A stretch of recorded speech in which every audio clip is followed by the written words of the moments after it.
கேட்டவர்க்கு கேட்டவர்களை தருகிற எல்லாம் வல்ல தாயாக விளங்கிக் கொண்டிருக்கிற கீழத்திரு மாரியம்மனுடைய திருவடிகளை போற்றி வணங்கி, அன்பே ஒளிவாக இருக்கிற எல்லாருக்கும் எல்லாவற்றையும் தருவதற்கு தயாராக இருக்கிற ஒரே தாயாக விளங்கிக் கொண்டிருக்கிற கீழத்திரு மாரியம்மனுடைய திருவடிகளை போற்றி வணங்கி, நல்லதொரு விழாவை இப்படி நடாத்தி கொண்டிருக்கிற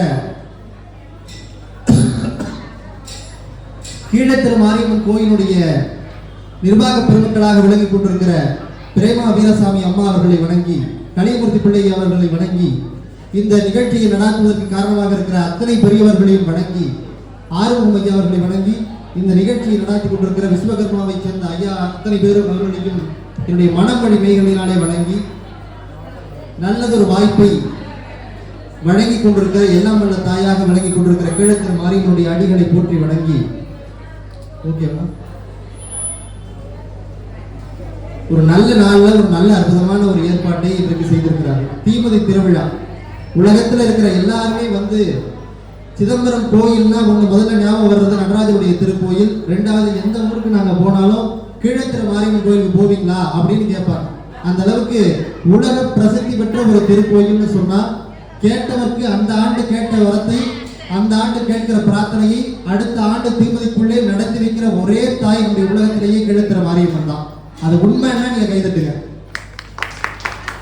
ஏன்னா எல்லாருக்கும் எல்லா வேண்டுதலும் இருக்கும். எல்லா வேண்டுதல்களையும் கேட்டு அதற்கு தருவதற்கு தயாராக இருக்கிற தாயாக விளங்கி கொண்டிருக்கிற கீழத்திரு மாரியம்மனை வணங்கி, போன ஆண்டு இந்த மேடையில பட்டிமன்றம் முதல் முறையாக இந்த கோயில்ல பேசுவதற்கு வாய்ப்பு. அந்த மேடையில நான் வந்து பேசி முடிச்ச பிறகு அம்மாட்ட போய் கேட்டேன், எனக்கு வெளிநாட்டுல ஒரு பட்டிமன்றம் ஏற்பாடு பண்ணி கொடு, எனக்கு அரசாங்க வேலையை கொடுன்னு கேட்ட 20 நாள்ல அண்ணாமலை பல்கலைக்கழகத்துல எனக்கு வேலை கொடுத்தது கீழத்திரு மாரியம்மனுடைய திருவருள்னு சொன்னா. அதுக்கு ரெண்டாவதா கேட்டது வெளிநாட்டுக்கு போய் பட்டிமன்றம் பண்ணணும்னு கேட்டேன். நேற்று தான் நான் மலேசியால இருந்து இங்க கீழே இறங்கி வந்து முதலாக இன்றைக்கு பேசிக் கொண்டிருக்கிறேன். நான் சொன்னதை கேட்டு ஒரு குழந்தை கைதட்டு, நல்லா கைதட்டுங்க எல்லாரும், நல்லா கைதட்டுங்க எல்லாரும். ஒரு அம்மா திருப்பி வந்து கழுத்து திருப்பி கொடுத்துருப்பாங்க.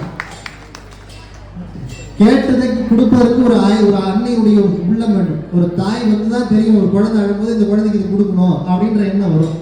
அந்த மாதிரி நம்ம நினைச்ச விதமாவே கொடுக்கக்கூடியவள் நம்முடைய தாய் கீழத்திரு மாரியம்மன் தான். நீங்க சிதம்பரத்துக்கு இருக்கிற சிறப்பு எல்லா ஊர்லயும் போய் பார்த்தீங்கன்னா நடராஜர் கோயில்னு சொல்லுவாங்க. நடராஜர் கோயில் சிறப்புங்கிறத விட 4 பக்கம் இருக்கிற சக்திகளுடைய சிறப்பால் சிறப்புப்படுவது நம்முடைய சிதம்பரம்னு சொல்லலாம். நீங்க சிதம்பரத்தினுடைய மேற்கு பக்கம் பார்த்தீங்கன்னா எல்லையம்மனுடைய கோயில், எல்லை பக்கத்துக்கு காவல் தெய்வமா இருந்து காத்து கொண்டு இருக்கிறார். அதே மாதிரி சிதம்பரத்துக்கு வடக்கு பக்கம் பார்த்தீங்கன்னா தில்லையம்மனுடைய கோயில், தில்லைக்காளியுடைய கோயில், வடக்கு பக்கத்திற்கு காவல் தெய்வமாக இருந்து காப்பாற்றிக் கொண்டிருக்கிறார். அதே போல தெற்கு பக்கம் பார்த்தீங்கன்னா வெள்ளத்தாங்கி மாரியம்மன் மண்ணு பேர். அந்த கோயில்ல இருக்கிற அம்பால போய் பார்த்தீங்கன்னா ஒரு யானை வந்து ஒரு பெண்ணை தூக்குற மாதிரி இருக்கும். வெள்ளம் வந்து சிதம்பரமே அடிச்சுக்கிட்டு இருக்கிற நேரத்துல ஒரு யானை அந்த வெள்ளத்துக்குள்ள போச்சான். வெள்ளத்துக்குள்ள போன யானை அங்க இருந்த ஒரு பொண்ணை கூப்பிட்டுச்சான், அணைச்சி தூக்குச்சான். அப்படி அணைச்சி தூக்கும் போது அங்க இருந்தவங்க பயந்து போய் அந்த பொண்ணை சாக போதுன்னு நினைச்சு பயந்து எல்லாரும் காப்பாத்துன்னு சொல்லும் போது அந்த பொண்ணு அங்கேயே கல்லால மாறி இருந்தாலும் அவதான் வெள்ளதாங்கி மாரியம்மன். நீங்க தெற்கு பக்கம் போனீங்கன்னா வெள்ளதாங்கி மாரியம்மனுடைய கோயில் பார்க்கலாம். அப்படி சூரியன் உதைக்கிற திசைக்கு காவல் தெய்வமாக இருக்கிறது யாருன்னு பார்த்தா அது நம்முடைய கீழத்திரு மாரியம்மன் சொன்னா, உலகத்திலேயே சூரியன் உதைக்கிற திசைக்கு காவலாக இருக்கிற ஒரே தெய்வம். அதுவும் எல்லா கோயிலும் இருக்கிற அம்மன் கோயில்ல பாத்தீங்கன்னா சிங்கம் தான் எழுத்தாப்புல இருக்கும். ஆனா நந்தியினுடைய சிலாரூபம் இருக்கிற ஒரே கோயில், சிவபெருமானுடைய சுரூபமாகவே இருக்கிற தாய் இருக்கிற திருக்கோயில்னு சொன்னா அது நம்முடைய கீழத்திரு மாரியம்மனுடைய திருக்கோயில்னு சொன்னா, அப்பேற்பட்ட கோயிலுக்கு நீங்க எல்லாரும் வந்திருக்கிறீங்க. உங்களுடைய வாழ்க்கையில நீங்க ஒரு முறை இங்க வந்துட்டு எனக்கு இதை கொடு அப்படின்னு கேட்டு போனீங்கன்னா நீங்க மறந்தே போனாலும் உங்களுக்காக கூட வந்து நின்று காக்கக்கூடிய தெய்வம் கீழத்திரு மாரியம்மன்.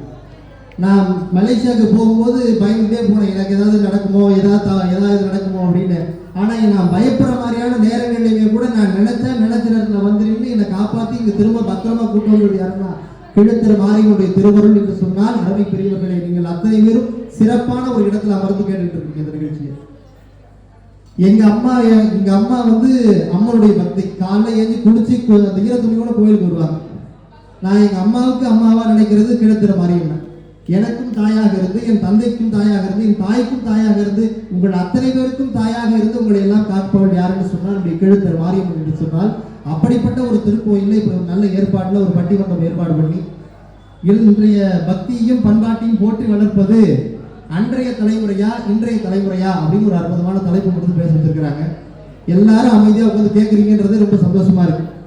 ஏன்னா நான் பல ஊர்களுக்கு போயிருக்கிறேன், பல இடங்கள்ல போய் பார்த்துருக்கேன். நம்ம பேசுறதுக்கும் நடக்கிறதுக்கும் வித்தியாசமா இருக்கும். ஒரு கல்யாண வீட்டில் வரவேற்பு நிகழ்ச்சியில என்ன போய் பேச சொன்னாங்க.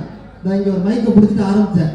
திருக்குறளிலே திருவள்ளுவர் என்ன சொல்லுகிறார் தெரியுமான்னு, மொய் வைக்கிற பொம்பளை கொஞ்சம் நவருப்பா அப்படின்ட்டு மொய் வைக்க போச்சு. சரி நான் பேசிட்டு கொஞ்சம் நவருவோமே நவருந்தேன். கேமரா பிடிக்கிறவர் தம்பி கொஞ்சம் நவுத்து மறைக்குது அப்படின்னாரு. சரி நவுந்து போய் பெரிய புராணத்துல என்ன சொல்றாங்க தெரியுமான்னா, அங்க மொய் வைக்கிறவன் நவருங்க தப்பிக்கிறான். ரொம்ப நேரமா இந்த மேடையில நான் ஓடுறது யாரையும் பார்த்துட்டு ஒரு கேள்வி வந்து, தம்பி ரொம்ப நேரமா கஷ்டப்பட்டு இருக்கீங்க, மாப்பிள்ளை ரூம் சும்மா தான் இருக்கு, போய் பேசுங்க அப்படின்னு. இது மாப்பிள்ளை ரூம்ல பேசுறதுக்கு நான் வந்திருக்கிறேன். ஏன்னா நம்மளுக்கு தெரியும் எல்லாரும் நம்மளுக்கு உட்காந்து பேசுறது கேட்டாதான் நம்மளால பேச முடியும். ஒரு பள்ளிக்கூடத்துல போய் பேசினேன், இவங்க பள்ளிக்கூடத்துல தான் போய் பேசினேன். எல்லா பசங்களும் விழுந்து விழுந்து சிரிச்சாங்க. அவங்க ஸ்கூல் பிடி டீச்சர் வந்து எல்லா பசங்களையும் திட்டி, என்னடா நீங்க மரியாதை இல்லாம சிரிச்சிட்டு இருக்கீங்க, ஒரு பெரிய மனுஷன் பேசிட்டு இருக்காரு, கம்முன்னு உட்காந்துடா அப்படின்னாங்க. ஐயோ அம்மா டீச்சர் அம்மா இப்படிலாம் நம்மளால பேச முடியாதுப்பா அப்படின்ற மாதிரி நிறைய வித்தியாசமான அனுபவங்கள்லாம் இருக்கு. அந்த மாதிரி நேரங்களில் இப்படி ஒரு நல்ல அமைதியாக உட்காந்து கேட்கக்கூடியவங்களாம் பார்க்கும்போது உண்மையிலேயே பாராட்ட வேண்டிய ஒன்று. அது எனக்கு முன்னாடி ஒரு பையன் சாத்விக்னு ஒரு பையன், சின்ன குழந்தை, ரொம்ப அற்புதமான முறையில் இசை வாசிச்சுட்டு இருந்தாப்புல, கீபோர்டு வாசிட்டு இருந்தாப்புல. எனக்கு பார்க்கும்போதே அவ்வளோ கண்கொள்ளா காட்சியாக இருந்தது. ஏன்னா சிதம்பரத்திலே பிறந்து இந்த தெருவிலே பிறந்து இந்த தெருவிலே வாழ்ந்துட்டு இருக்கிறேன் நான். எனக்கு இந்த மேடையில் இந்த அம்பாள் முன்னாடி பேசுறதுக்கு வாய்ப்பு 30 வயசுல தான் கிடைச்சது. ஆனால் இந்த சின்ன குழந்தைக்கு 3 வயசுலேயே இந்த கோயிலில் பாடக்கூடிய இசைக்கக்கூடிய ஒரு வாய்ப்பு கிடைச்சிருக்கு சொன்னால் அதுதான் உண்மையிலேயே கடவுளுடைய அனுகிரகம் அப்படின்னு. ஏன்னா எனக்கு தெரியும் இந்த கோயிலில் பேசுனா நம்ம நினைக்கிறது நடக்கும் அப்படின்னு எல்லாருக்குமே தெரியும். அதனால தான் எல்லாரும் திரும்ப திரும்ப வந்துகிட்டே இருக்கும். நீங்கள் வேணா பாருங்க, தீமிதி நடக்கும் போது அனௌன்ஸ்மெண்ட் வரும், எப்பா கள்ளக்குறிச்சியில பின்னாடி விட்டு போயிட்டப்பா, இங்கே வாப்பா வாப்பா அப்படின்வான். அப்படின்னா என்னன்னா அவன் விட்டுட்டு போனான்னு தான் பார்த்துருக்குறான். ஆனால் இவங்க அனௌன்ஸ் பண்ணுறவர் என்ன பண்ணுறது கரெக்டாக பிடிச்சி கொடுத்து விட்டுருவாப்புல. அதே மாதிரி பார்த்தீங்கன்னா அமெரிக்காவிலேருந்து வந்திருக்கக்கூடிய ஒருத்தர் அவருடைய பொருளை விட்டுட்டாரா, அவர் இங்கே இருக்கிறாரு, கொண்டு வந்து கொடுங்கன்னு. சிங்கப்பூர்லேருந்து வந்திருக்கிற ஒருவர் அவருடைய பொருளை விட்டுட்டு போயிட்டாரு, அவருடைய பொருள் கிடைச்சா கொண்டு வந்து கொடுங்கன்னு.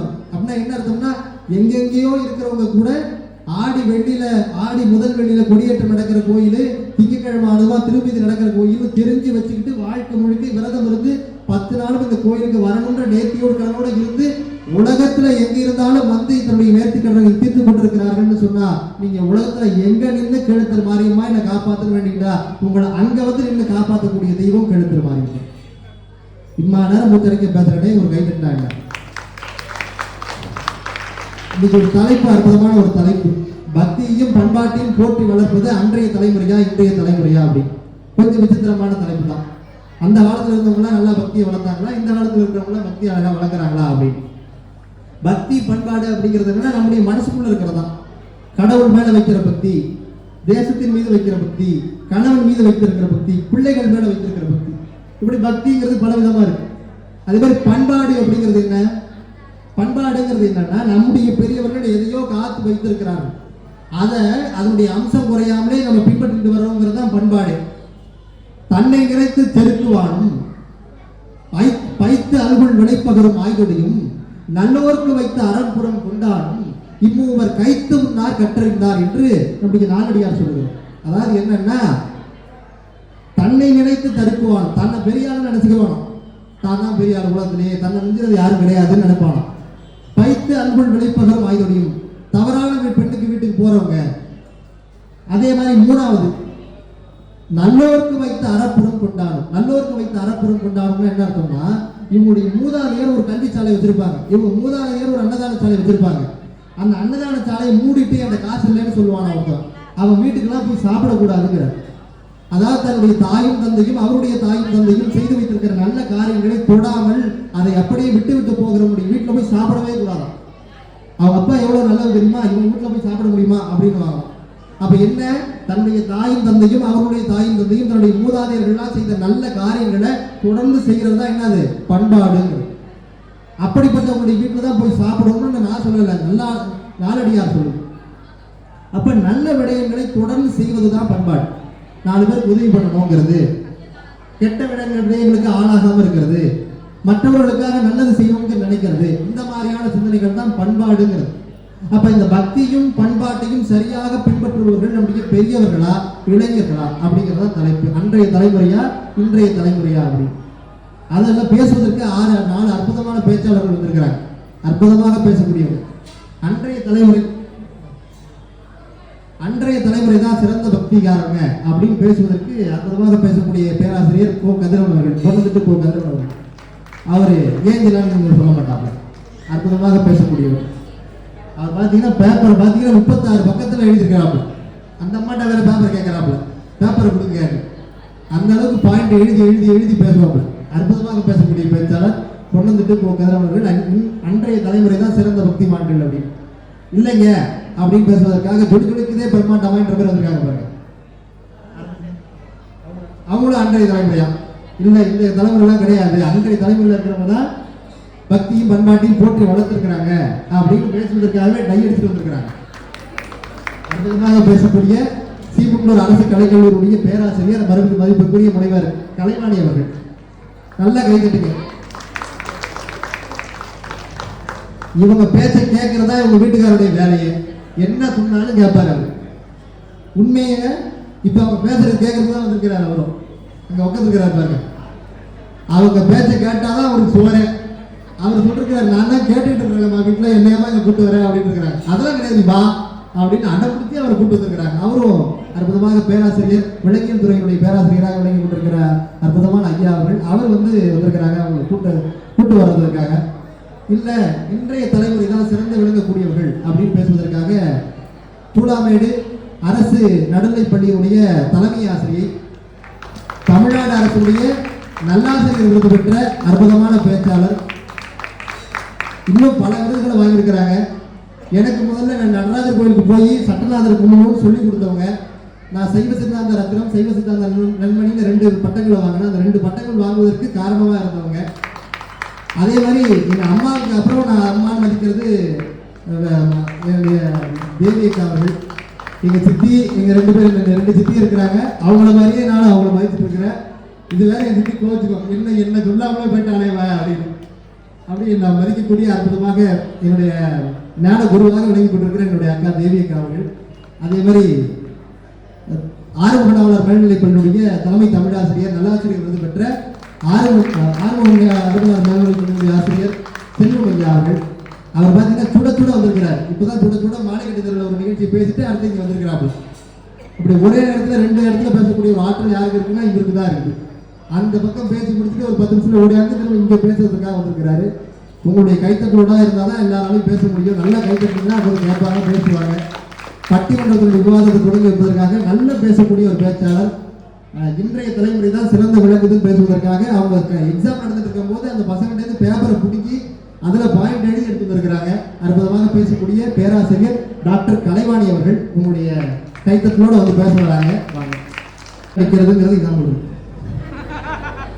தென்னாடுடைய சிவனே போற்றி, எந்நாட்டவர்க்கும் இறைவா போற்றி என்ற என்னுடைய தில்லைநாதனை வணங்கி, உலகத்தின் மையத்தில் தன் கட்டை வரை அச்சியில் ஆட்டி படைக்கும் என்னுடைய தென்னாடுடைய சிவனையும் வணங்கி, இந்த சிதம்பரம் தில்லையின் இதய பிரதேசத்தில் வீற்றிருக்கும் நம் கீழத்தெரு மாரியம்மனையும் வணங்கி, இங்கு புத்தகத்தின் 2 பாகங்களாக 2 பக்கங்களாக விரித்து அமர்ந்திருக்கும் சக்தியின் உருவமாய் அமர்ந்திருக்கும் என் மேலான அன்பு நெஞ்சங்களையும் வணங்கி இந்த உரையை தொடங்குகிறேன். இந்த கீழத்தெரு மாரியம்மன் கோவிலில் இந்த பேச்சை நான் தொடங்குவதற்கு மிகவும் சந்தோஷப்படுகிறேன். ஏனென்றால் நாம் இப்பொழுது எடுத்துக்கொண்ட தலைப்பு பார்த்தீங்கன்னா மிகவும் புதுமையான தலைப்பாக இருக்கலாம். ஆனால் இந்த தலைப்பை பற்றி பேசுவதற்கு மிகவும் பிற்காலத்தில் இருந்து நம் பக்தியையும் பண்பாட்டையும் போற்றி வளர்க்கக்கூடியவர்கள் சான்றோர்களா, இன்றைய தலைமுறையா இன்றைய தலைமுறையா என்பதுதான் விவாதம். இப்பொழுது பண்பாடும் சரி பக்தியும் சரி நீங்கள் 2ஆக பிரித்து பார்க்க வேண்டியதில்லை. ஏனென்றால் பக்தியும் பண்பாடும் 2 கண்கள் போன்றது. பக்தியையும் நீ பக்தி என்பதே பண்பாடு இருக்கிற பொழுதுதான் பக்தி வரும், பக்தி இருக்கிற பொழுதுதான் நமக்கு பண்பாடு வரும் என்பதுதான்.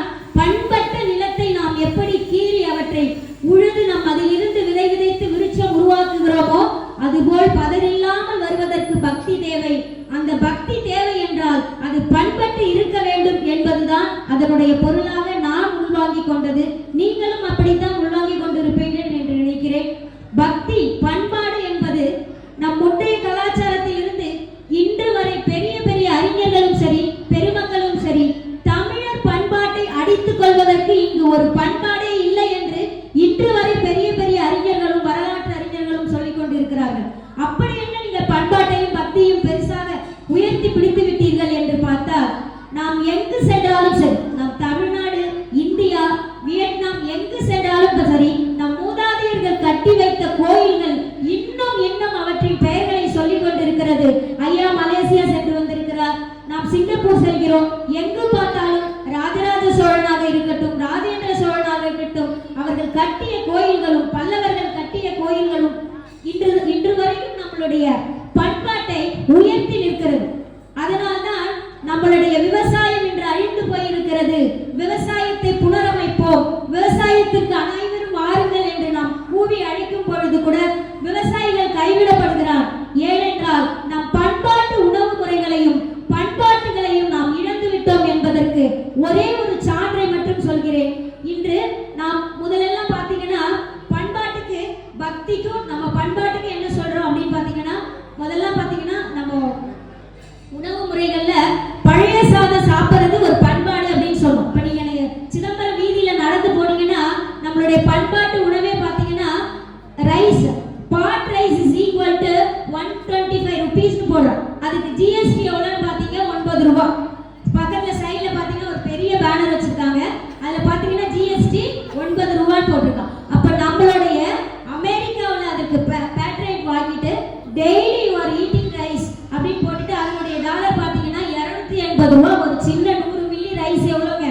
100 மில்லி ரைஸோட அந்த கஞ்சி வகை 280 ரூபாய் விற்கிறோம். அப்போ நம்ம என்ன நினைச்சிட்டோம்? பழையது சாப்பிடக்கூடாது. நம்ம பண்பாடு எங்க இழந்துட்டோம் அப்படின்னா, பழையது எல்லாமே பண்பாட்டை ரெண்டா பிரிஞ்சிட்டோம். பண்பட்டது இது பதப்பட்ட பண்பாடு. இப்போ நீங்க நம்ம அக்செப்ட் பண்ணிக்கிறது எல்லாமே என்ன அப்படின்னு பாத்தீங்கன்னா பதப்படுத்தப்பட்ட பண்பாடு.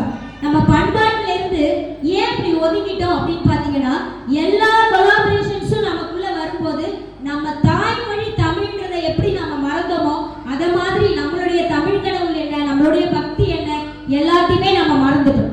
இப்ப என்ன பாரதிதாசன் சொல்லும் போது என்ன சொல்வார்னா, ஒரு பண்பாட்டை சொல்லும் பொழுது ஒரு குடும்ப தலைவி, இப்ப பண்பாடு அப்படின்னா ஒவ்வொரு வீட்லயும் பண்பாட்டை போற்றி வளர்க்கக்கூடியவங்க யாரு அப்படின்னா முக்கியமா பெண்கள். அந்த பெண்கள் வந்து வீட்டின் கண்களாகவும் இருக்காங்க, நாட்டின் கண்களாகவும் இருக்கிறாங்க. இப்ப இவங்க சொல்ற மாதிரி இளைய தலைமுறை தான் பேச போறாங்க அப்படின்னு ஐயாவோட முதல் நிலையிலேயே நிறைய பேர் வந்து இப்ப இருக்கிறவங்க தான் பாதுகாக்க போறாங்க அப்படின்னு நிறைய பேசுவாங்க. இப்ப பாத்தீங்கன்னா பக்திக்கு நம்ம நிறைய கோவிலுக்கு வர்றவங்க பாத்தீங்கன்னா பெரியவங்க தான் வருவாங்க. ஏன் இங்க பாத்தீங்கன்னா நீங்க சென்சஸை எடுத்து பார்த்தா இளைய தலைமுறையே இருக்க மாட்டாங்க.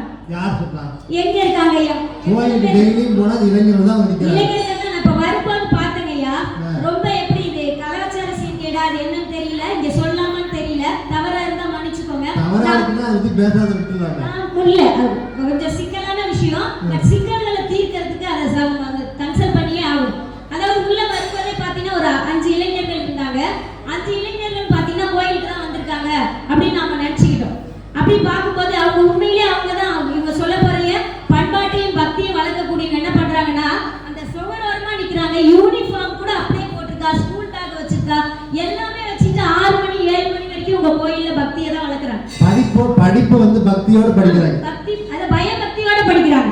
எங்க பெற்றோருக்கு தெரிஞ்சிருமோட்டு இங்க வந்தா எங்க கேமரால மாட்டுவோம். அந்த ஓரமா என்னது தஞ்சை பெருவுடையார் கோயில், எவ்வளவு பெரிய கோயில், ராஜராஜ சோழன் எதை நினைத்து கட்டியிருப்பார், அவர் எவ்வளவு பண்பாட்டு கலாச்சாரமா கட்டியிருப்பார், நாயக்கர் மகால், இன்னும் நீங்க எதெல்லாம் சொல்றீங்களோ அது எல்லாமே ஒரு வெளிநாட்டுல இருந்து வர்றவங்க கூட முகம் சுளிக்கக்கூடிய அளவுல நம்ம இளைஞர்கள் அங்க பக்தியும் பண்பாட்டையும் வளர்த்துட்டு இருக்காங்க.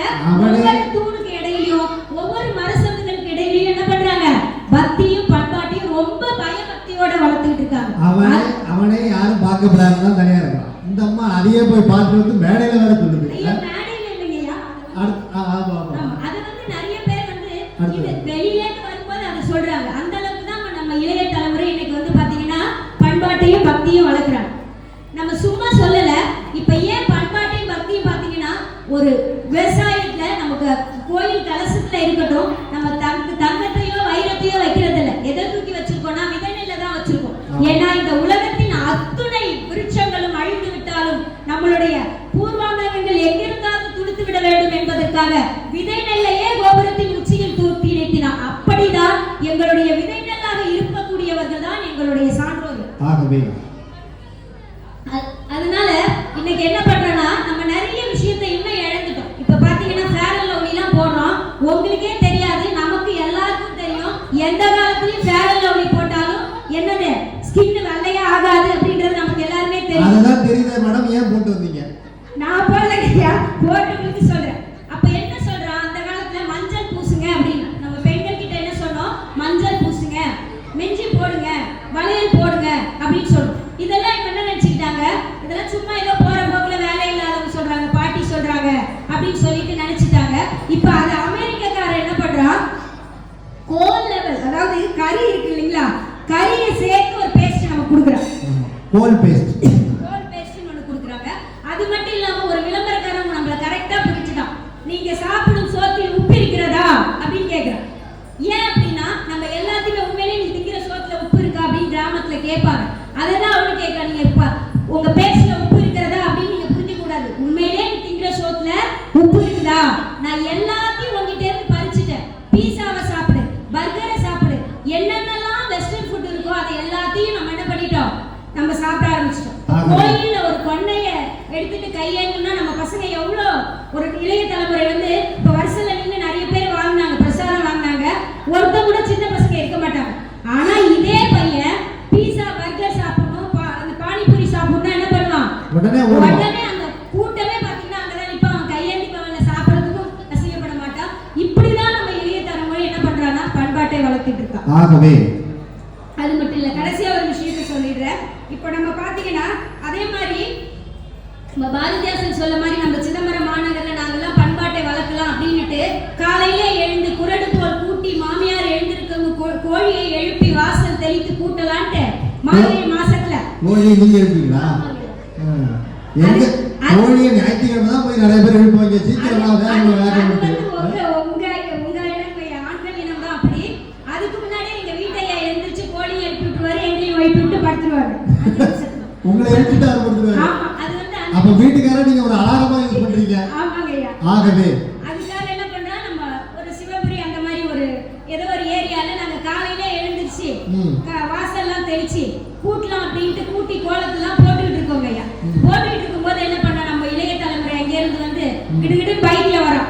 பைக்ல 2 பேர் வந்து சரி ஏதோ ஹெல்ப் பண்ண போறோம் போல, இல்ல அக்கா இருக்குல கோலம் போட்டுட்டு இருக்காங்க, லைட்டை வந்து ஸ்க்ரோல் பண்ணி லைட் அடிக்கிறான்னு பாத்தீங்கன்னா டக்குன்னு என்ன பண்ணா கழுத்துல கிடக்கிற செயின் அறுத்துட்டு போயிட்டா.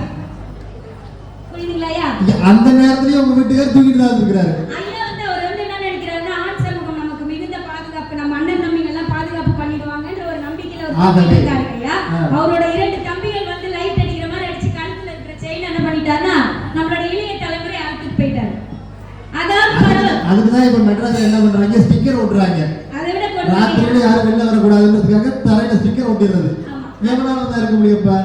ஆகவே அதை விட கொடுமை என்னன்னு ஐயா, இவங்க டீச்சருங்க 40 நிமிஷத்துக்கு மேல 1 நிமிஷம் கூட நின்று பேச மாட்டாங்க கிளாஸ்ல. ஆனா இங்க நான் 1000 தடவை ஆகவே சொல்றேங்க. இதோட முடிச்சிடுறேங்க ஐயா. ஆகவே இளைய தலைமுறையை பத்தி நீங்க வந்து பெருசா பேச போறீங்க இல்லையா, அந்த இளைய தலைமுறை என்ன பண்றா, சரி இன்னையோட முடிஞ்சிச்சு, நாளைக்கு கோலம் போட்டா வந்து செய்ய மாட்டாங்க அப்படின்னு நினைச்சிட்டு அந்த அம்மா மறுநாள் கோலம் போட வருது. சரி இன்னைக்கு சீக்கிரமே கணவரோட நீங்க சொன்ன மாதிரி தம்பிங்க சரியில்லை, கணவரோட துணையோட வரலாம் அப்படின்ட்டு கணவரை நிறுத்தி வச்சுட்டு அந்த அம்மா மறுநாள் கோலம் போட வருது. அதே தம்பி இளைய தலைமுறை என்ன பண்றா, அதே வண்டி எடுத்துட்டு வந்துட்டான். உங்க வீட்டுக்காரோட கழுத்துல இருந்து எடுத்து விட்டாங்க. இல்ல அதுதாங்க ட்விஸ்ட். அந்த தம்பிக்கு அந்த அம்மா வந்து அந்த செயினை தூக்கி போட்டு அந்த அம்மா பலர் 2 அறுவிட்டா. அந்த அம்மாவுக்கே புரியல, ஏப்பா என்ன ஆச்சு அப்படின்னா, இந்த செயினுக்கு தான் இந்த கவலை, இது கல்யாண கவலைன்னு சொல்லியிருந்தா நான் அன்னைக்கே ஒரு எடுக்காம போயிட்டு இருந்தேன்ல, இதுக்கு 2 சேசிங்க, இதுக்கு இவ்வளவு பெட்ரோல் செலவு அப்படின்னு சொல்லிட்டு தூக்கி போட்டு 2 அரைஞ்சிட்டு போயிட்டு. ஆகவே அதுல இருந்து என்ன பண்ணிட்டோம், நாங்க என்ன பண்ணிட்டோம், பண்பாடாவது உயிர் முக்கியம், செயின் போனா பரவாயில்ல, உயிர் எவ்வளவு முக்கியம். நாங்க என்ன பண்ணிட்டோம், இப்பெல்லாம் நைட்டே கூட்டி நைட்டே வாசல தெளிச்சு ஐயாவோட துணையால நைட்டே நீங்க சொன்ன மாதிரி ஒரு ஸ்டிக்கரை வச்சு கோலத்தை போட்டு பண்பாட்டை இரவோட முடிச்சிட்டோம். இதை விட பெரிய கூத்து, இவர் நைட்டே பண்ணி தச்சு நைட்டே சாப்பிட்டு தூக்கிடுவாங்க.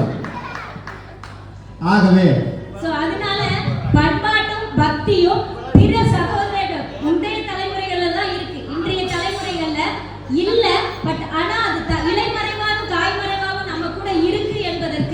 இந்த ஆன்றோர்களும் சான்றோர்களும் தான் சாட்சி. ஆகவே So, அதனால இந்த இந்த தலைமுறைகள் வந்து நம்மளுடைய பக்தியும் பண்பாட்டையும் உயர்த்தி வளர்க்கக்கூடியது நம்மளுடைய அன்றைய தலைமுறை என்பதில் எந்த ஒளிவு மறைவும் இல்லை. அந்த தீர்ப்பையே நம்மளுடைய நடுவர் வழங்குவார் என்பதில் நான் மற்றற்ற மகிழ்ச்சியோடு அமர்கிறேன். நன்றி, வணக்கம். ரொம்ப அற்புதமான ஒரு பேச்சு. யார் பேச்சையும் கேட்க மாட்டேன்னு பேசுறாங்க. அதான் என்ன பார்த்தீங்கன்னா, இப்போ முன்னெல்லாம் மஞ்சள் அரைப்பாங்க, மஞ்சள் அரைச்சி மூஞ்சில தடவி அழகா இருக்கும் மூஞ்சி. இப்போ பாருங்க, பேரண்ட மொழி 4 வாரங்களில் சிகப்பழகுங்க. அந்த அம்மா அவங்க ஊரில் போய் ஒரு புள்ளிட்ட வாங்கி கொடுத்துச்சு, 4 வாரங்களில் சிகப்பழகா வண்டி போட்டுக்கிட்டீங்க. அந்த அம்மா போட்டுக்கிட்டு வந்தது. என்னம்மா ஆச்சுன்னா 100வது நாள் ஓடிக்கிட்டு இருக்கு இருந்துச்சு. 100வது நாள் ஓடினாலும் அங்கவை சங்கவை மாதிரியே இருந்திருக்கு. அது மாதிரி சாப்பாடு பாருங்க, பண்பாட்டு நம்ம வீட்டிலலாம் அப்போலாம் வந்து ஆட்டுக்கல், கொடைக்கல், அம்மிக்கல்லாம் இருந்துச்சு. எங்கள் ஆத்தா வந்து அப்படி அரைக்கும், அம்மிக்கல் போட்டு அரைக்கும், அப்படி மாவை தள்ளும், அப்படிலாம் போட்டு தான் அரைப்பாங்க. இப்போலாம் எல்லாம் இன்ஸ்டன்ட், திடீர் சாம்பார் எல்லாம் கடையில் விற்குது. எடுத்தாமல் போய் கடையில் போய் சாம்பாருக்கு ஒரு பொடியை கொடு, ரசத்துக்கு ஒரு பொடியை கொடு, சட்னிக்கு ஒரு பொடியை கொடுன்றாங்க. சட்னி பொடியை போட்டு தண்ணி ஊற்றுனா இந்த பாருங்க, ஐயா ஆர்டர் பண்ணுறாரு, இப்பயே டொமாட்டோவில் ஆர்டர் பண்ணுறாப்புல. வீட்டுக்கு போனால் சிக்கன் கிரேவி கிடைக்காதுன்னு இப்பயே பன்னீர் பட்டர் ஆர்டர் பண்ணுறாப்புல. இது அவருக்கு தெரியாது, டெஸ்ட் பண்ணுறாப்புல அன்பான கொடுத்து. அது எல்லாம் பொடியாக்கி எல்லாம் ரெடி பண்ணி வச்சிருக்கிறாங்க. போட்டால் இன்ஸ்டன்ட் இட்லி, இன்ஸ்டன்ட் சட்னி. நம்ம ஏசியில் போனீங்கன்னா சப்பாத்தி மாவு அப்படியே இருக்கும், ஒன்றும் பண்ணதில்லை. அப்படியே தோசைகளை போட்டு எடுத்தால் அவங்க சாப்பிடலாம். இல்லை திடீர் இட்லி, திடீர் சாம்பார், திடீர் சட்னி, திடீர் மோர், எல்லாம் திடீர் சாப்பிட்டு திடீர் செத்து போகிறோம். இது எப்படி ஸ்பீடாக வருது, அதுவும் அப்படியே ஸ்பீடாக வருது. ஆவி வேகிற வரைக்கும் வெயிட் பண்ணுறது கிடையாது. இட்லியை வந்து விற்கிறான் அப்படியே கல் மாதிரி. இதை கொண்டு போய் தண்ணியில் முக்கி சாப்பிடுங்க, இட்லி மாதிரி இருக்குன்றான். இந்த மாதிரி ஒரு பிள்ளை சிரிக்குது, அவங்க அம்மா அப்படிதான் ஊட்டுவாங்க விடுறது. எப்படி போயிட்டு இருக்காங்க அந்த காலத்தில். அந்த பண்பாடு நல்லா குடிஞ்சு நடிச்சு வேலை செஞ்சாங்க. இந்த அம்மிக்கான இப்படி அரைச்சா எப்படி இருக்கும், இடுப்பு வந்து அப்படியே அழகா இருக்கும், பிள்ளைய தூக்கி இடுப்புல வைப்பாங்க. இப்பெல்லாம் வந்து எல்லாம் ஒரு திருவுதான், கிரைண்டரை போட்டு ஒரு திருவுறது, மிக்சியை போட்டு ஒரு திருவுறது, எல்லாம் போட்டு திருவிட்டு எல்லா வேலையும் முடிச்சிடுறது. பார்த்தா கடைசியில் பேர மாதிரி இருக்கிறது. முன்னெல்லாம் வந்து பிள்ளைய தூக்கி வச்சா அது இடுப்புல உட்காரும். இப்போ பிள்ளைய தூக்கி வச்சா சறுக்கிட்டு ஓடுது, இல்லை சறுக்கு வர மாதிரி இருக்கு அப்படின்னு. அப்ப என்னன்னா, அந்த காலத்தில் இந்த முறைகள் எல்லாம் நம்ம இன்னும் பண்படுறது இல்லை, அப்படியே பயன்படுத்துறது இல்லை. இதனால எப்படிலாம் வாழ்ந்துட்டு இருக்கோம். டாக்டர்கிட்ட போய் சொன்னா கை கால் வலிக்குதுன்னா ஒரு மிஷினில் எழுதி கொடுக்குறோம். அந்த மிஷின் நம்ம வந்து இப்படி குனிஞ்சு எழுதி ஏற்றிக்க சொல்லுது. அப்போதான் நம்ம என்ன பண்ணோம், துணியை போட்டு இப்படி போட்டு முக்கி எழுப்போம். அப்படின்னா என்ன, உடம்பு வலி சீராகும், உடம்பு நேராகும்.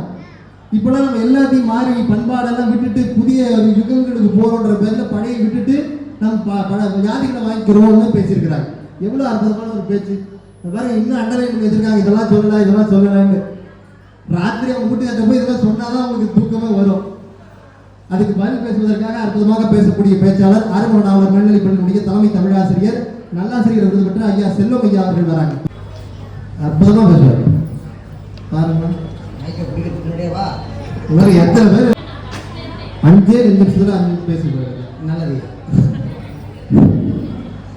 தனந்தரும் கல்வி தரும் ஒரு நாளும் தளர்வரியா மனந்தரும் தெய்வ வடிவம் தரும் நெஞ்சில் வஞ்சமிலா இனம் தரும் நல்லன எல்லாம் தரும் கணம் தரும் பூங்குழலால் அபிராமி கடைக்கண்களே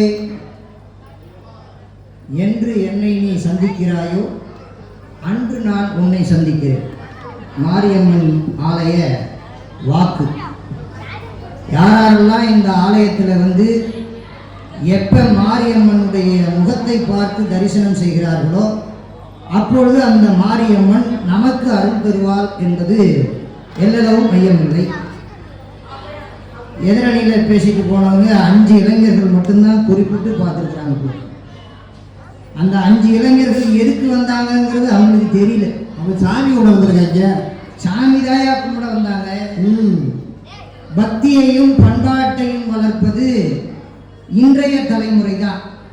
ஏன் அப்படின்னு சொன்னா, பண்பாடு அப்படின்னு சொன்ன ஒரு கொள்கை, ஒரு குறிக்கோள் இல்லாது கெட்டேன் என்று சொன்னார்.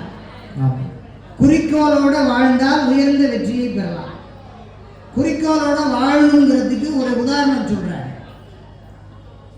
பாரதத்தில் துரோணர் என்ன பண்ணார், ஒரு மரப்பாவை ஒரு மரத்தில் கட்டி விட்டார்.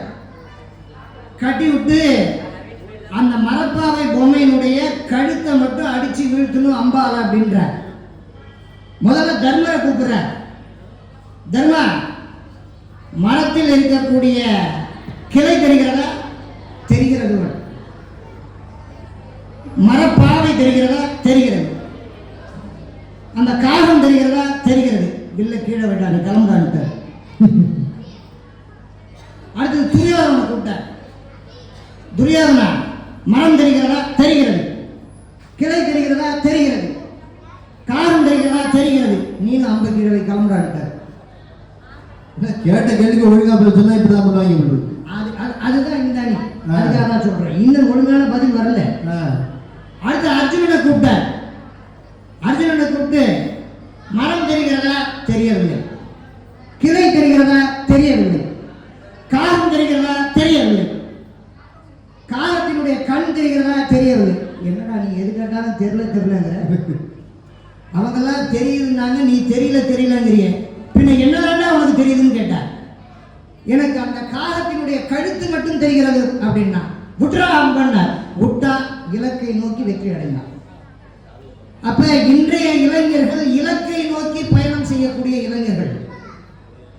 அன்றைய தலைமுறையினர் எல்லா விஷயத்தையும் தெரிந்து கொண்டார்கள்.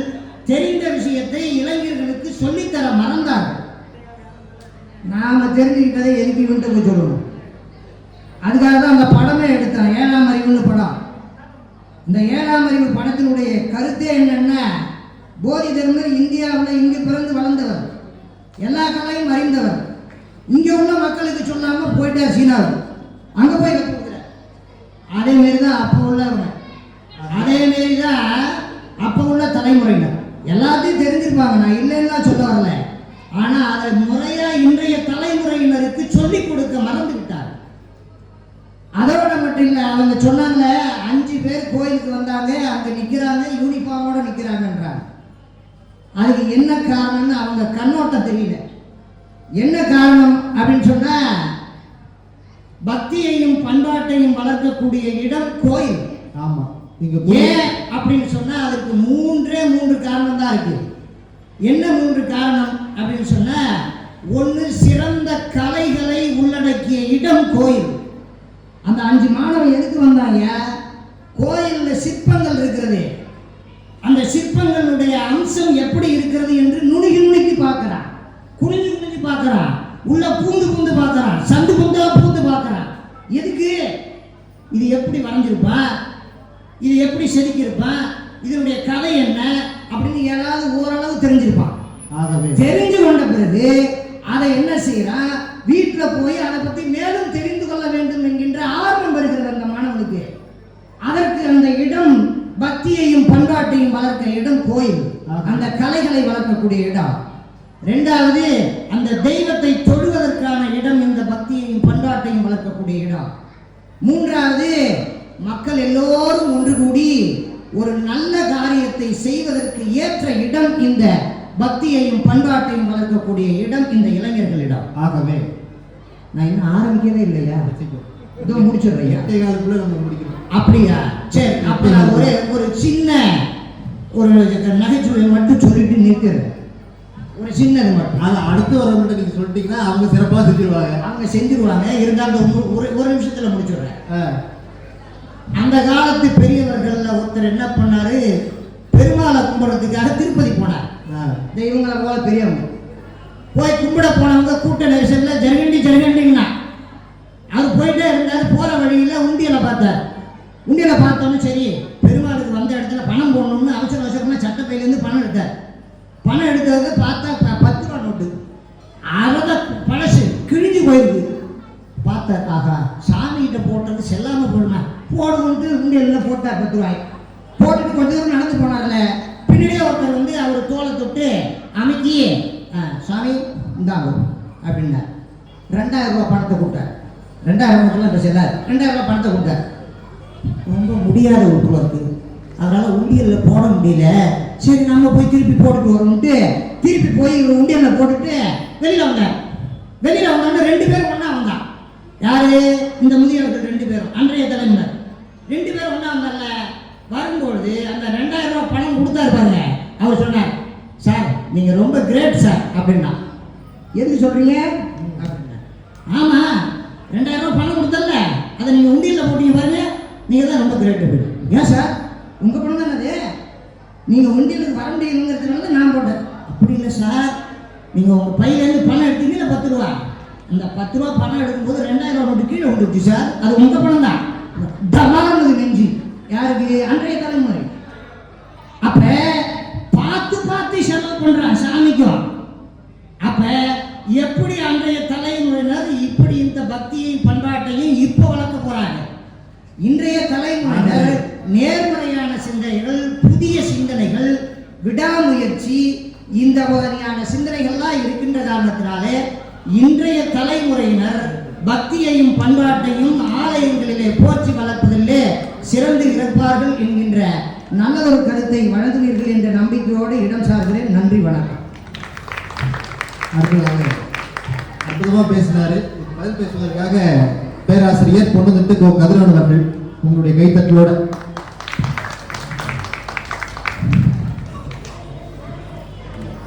மின்மறக்கும் கோபுரங்களோடு வினைதீர்க்கும் இந்த அம்மனை வணங்கி, பெரியவர்களே, தாய் செய்த புண்ணியமோ அல்லது என் தலைமுறை செய்த புண்ணியமோ யார் செய்த புண்ணியமோ இங்கு யாம் எனக்கு இந்த வாய்ப்பு வைத்திருக்கு. நடுவர்களே, கோவில் எல்லா இடத்துலையும் இருக்கும், எல்லா இடத்துலையும் மாரியம்மன் கோயில் இருக்கும், எல்லா இடத்துலையும் பெரிய கோயில் இருக்கும், பெரிய மடாலயங்கள் இருக்கும். தமிழ்நாடு கோயிலுக்கு சிறந்தது. மற்ற கோயிலிருந்து இந்த கோயில் எந்த இடத்துல வேறுபடுதுன்றது சொல்லி என் தலைப்பை நான் ஆரம்பிக்கலாம்னு நினைக்கிறேன். மலர்வதற்கு வாய்ப்பு இல்லாத முட்டுகளுக்கும், கன்றுகளுக்கு காம்புகளில் பால் மறுக்கப்பட்ட கன்றுகளுக்கும் வாழவே வாய்ப்பு இல்லை, இனி வாழ்வு முடிக்கும் என்ற அடித்தட்டு மக்களுடைய நம்பிக்கை இழந்து ஜோசியக்காரனால் விரட்டப்பட்டு வாழ்க்கையில் உறவுகள் கைவிட்டு நீ வாழ வாய்ப்பே இல்லைன்னு சொல்லக்கூடிய ஒருவன் இந்த அம்மனை தரிசித்தால் அவன் வாழ்வு மீண்டும் பெறும் என்பதற்கு ஒன்றல்ல, இரண்டல்ல, மூன்றல்ல, தினம் பாருங்க. நான் 5 வருஷம் காலேஜில் வேலைக்கு போகும்போது டெய்லி இந்த வழியை நடந்து போவேன். கண்ணன் பாரதி கண்ணன் பாட்டில் கண்ணனை நினைச்சு பாடுவான். கண்ணனின் வேலைக்காரன், கண்ணனின் தோழன், கண்ணனின் தகப்பன், கண்ணனின் ஆசான்னு நான் நினைச்சுப்பேன். எப்படி கடவுள்கிட்ட பேசுறது, கடவுளை போய் வேலை செய்யறதுன்னு. நீங்க டெய்லி மாரியம்மன் கோயிலுக்கு வந்தீங்கன்னா அவங்க வர ரெகுலரா வரணும் தெரியும். என் பிள்ளைய ஆஸ்பத்திரியில் சேர்த்திருக்கேன், நீங்க தான் காப்பாற்றணும். என் வீட்டுக்காரர் கேரளாவுக்கு போயிருக்காரு, நீங்க தான் காப்பாற்றணும். என் பிள்ளை பரீட்சை எழுத போறான், நீங்க தான் காப்பாற்றணும். என் குடும்பத்தில் அடுத்த மாசம் டீவு கட்டணும், நீங்க தான் காப்பாற்றணும். வாழ்வதற்கு வழி இல்லை, வாழ்வதற்கு பிழைப்பதற்கு நிலை இல்லை என்பதற்கும் மருத்துவ செலவாக இருந்தாலும் சரி, பொருளாதார செலவாக இருந்தாலும் சரி, குடும்ப பிரச்சனைகளாக இருந்தாலும் சரி, இறுதியில் வரக்கூடிய புகலிடமாக, ஒரு மறுவாழ்வு மையமாக, நம்பிக்கை தரக்கூடிய ஒரு நல்லதொரு ஆலயமாக, கண்டாக்கை கைவண்ணு மண்ணும் என்று மாணிக்கவாசகர் பாடியதற்கு கற்பக தருவாக காட்சி இடமாக இருக்கக்கூடிய எல்லாம் வல்ல இந்த அம்மனை வணங்கி, இப்படி எளிய மக்கள் பேசி உரிமையோட ஒரு அம்மாவா, ஒரு மகளா, ஒரு தோழியா, ஒரு சக மனுஷியா, நமக்கு யாருமே இல்லைன்னா நம்ம போய் அம்மன்கிட்ட பேசலாம்ன்ற அந்த உரிமை உரையாடல்கள் ஒரு நாளைக்கு லட்சங்கள் நடக்கும்.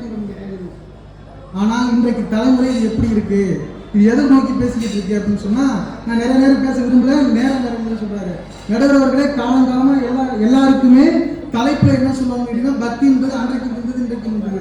நான் ஒரே ஒரு விஷயத்தை கேட்கிறேன், இன்றைக்கு புலநடக்கம்ன்றது ஒண்ணு இருக்கா, ஒழுக்கம்னு ஒண்ணு இருக்கா, அறம்னு ஒண்ணு இருக்கா? இந்த மூணுத்தை பேசினீங்கன்னா இன்னைக்கு பக்தி முடிஞ்சிடும். 10 வருஷத்துக்கு முன்னாடி உள்ள தலைமுறையை பார்த்தீங்கன்னா தப்பு பண்ணும்போது பயந்து பண்ணுவாங்க.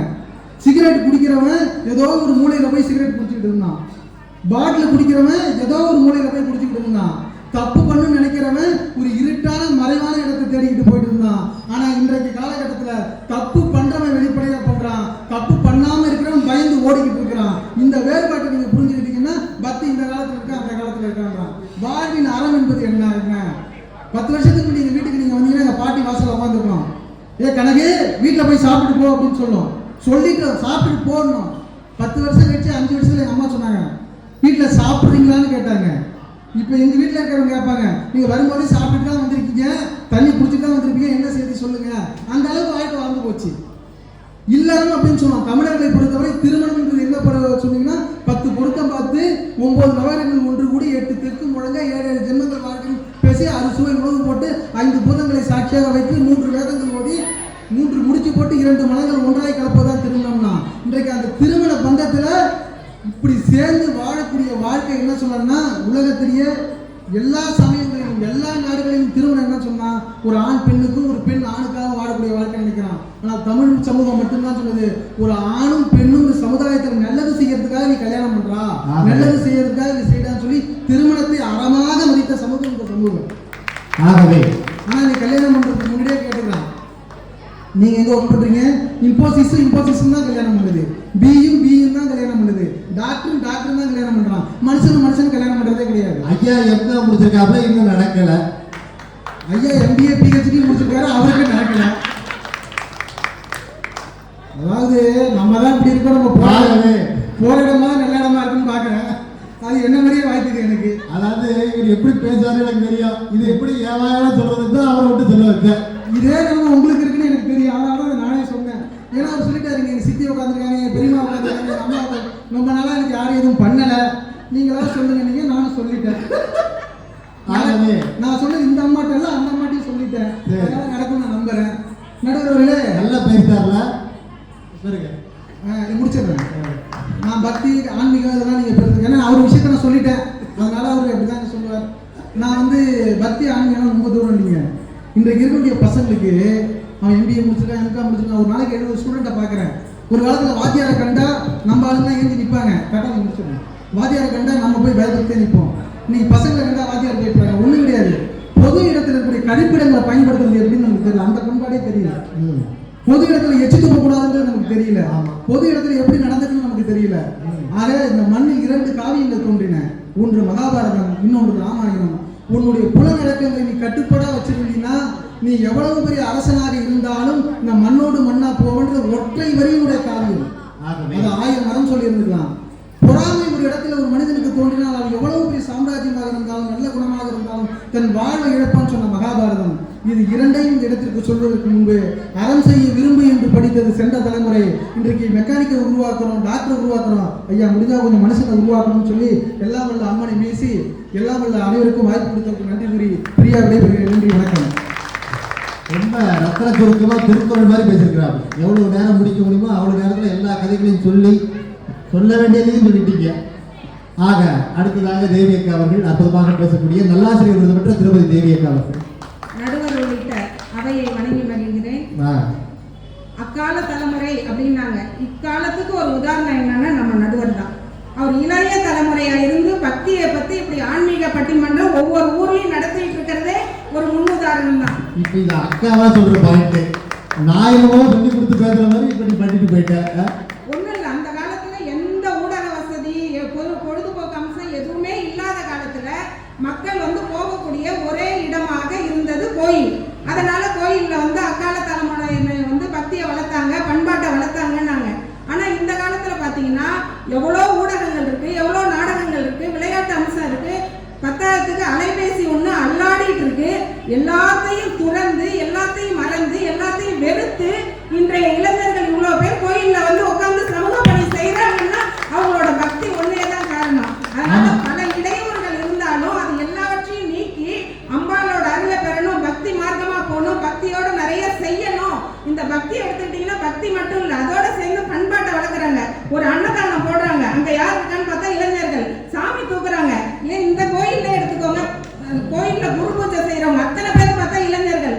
சாமியை தூக்கணும்னா முதியவர்கள் எத்தனை பேர் வந்து தூக்க முடியும்? அப்பா அம்மான்னு ஆள விடுறா சாமின்னு உட்கார்ந்துப்பாங்க, அவ்வளவுதான். ஆனா அந்த இளைய தலைமுறை அவ்வளவு அழகா அந்த சாமியை தூக்குறாங்க. தீமிதி உற்சவம் நடத்துறாங்க. இதே தீமிதி திருவிழா ஒவ்வொரு ஆண்டும் பக்தர்களோட எண்ணிக்கை அதிகமாயிட்டே தான் வருது. இளைஞர்களுக்கு பக்தி இல்ல அப்படின்னீங்கன்னா குறைஞ்சிருக்கணும், வயசானவங்க மட்டும் இருக்கணும். ஆனா ஒவ்வொரு ஆண்டும் இங்க இருந்து தெற்கு வீதி வரையும் வருஷம் நின்று 5000 பேர் கிட்டத்தட்ட தீ மிதிக்கிறாங்கன்னா இளைஞர்களோட பக்தி இருக்கிறதுக்கு அதிகமாயிட்டே இருக்குன்னு தான் காரணம். அதனால நேரம் கருதி அம்பாளோட அருளை அனைவரும் பெற வேண்டும் என்ற நல்ல எண்ணத்தினால் நம்மளோட நடுவர் சொன்னாங்க, போன ஆண்டு 2 வேண்டுதல்களை வச்சேன், 2 முடிஞ்சதுன்னு. ஆனா அவங்க ஒண்ணு மறந்துட்டாங்க. போன ஆண்டு சொன்னாங்க வெளிநாட்டுல போய் எனக்கு வாய்ப்பு கிடைக்காதான்னு. ஐயாவுக்கு ஒரு ஆண்டு முடியறதுக்குள்ளேயே இலங்கையில போய் பேசக்கூடிய ஒரு அருமையான வாய்ப்பு காத்துக்கிட்டு இருக்கு. அதை அம்பாள் அனுகிரகம் பண்ணி கொடுத்துருக்கிறா. அந்த வகையில அடுத்த ஆண்டு இங்க வரும் பொழுது இல்லத்தரசியும் கூப்பிட்டு வந்து இங்க வந்து அவங்க பேசக்கூடிய ஒரு வாக்கியத்தையும் இந்த அம்பாள் அருள்வாள் என்ற ஒரு நல்ல எண்ணத்தோடு இங்க இருக்கக்கூடிய அத்தனை இளைஞர்களும் ஆன்மீக பயணத்தை நோக்கி செல்றோம். நம்ம நாடு சுபிட்சமான நாடா இருக்கும். எல்லா இடத்துலயும் கோயில்களை கட்டுனது அக்கால தலைமுறை. ஆனா அந்த கோயிலை பாதுகாக்கிறது இளைய தலைமுறை என்று கூறி வாய்ப்புக்கு நன்றி கூறி விடைபெறுகிறேன். நன்றி, வணக்கம். ரொம்ப அற்புதமான ஒரு பேச்சு. அக்கா 3 நிமிஷத்துல பேசுனாங்க, நான் ஒரே நிமிஷத்துல பேசி முடிக்கிறேன்.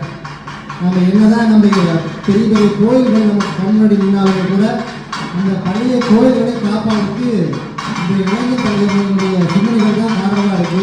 நம்முடைய கோயில்களுமே கூட அக்கா சொன்ன மாதிரி எல்லா பக்கமும் இளைஞர்களாக நீங்கள் சொல்லிட்டு இருக்காங்க அப்படின்னு சொன்னாங்க. ஆக பக்தியும் பண்பாட்டையும் போட்டு வளர்ப்பது இன்றைய தலைமுறையை நம்ம திருப்பி சொல்லி வாய்ப்புகள் கண்டிப்பாக இருக்கிறது.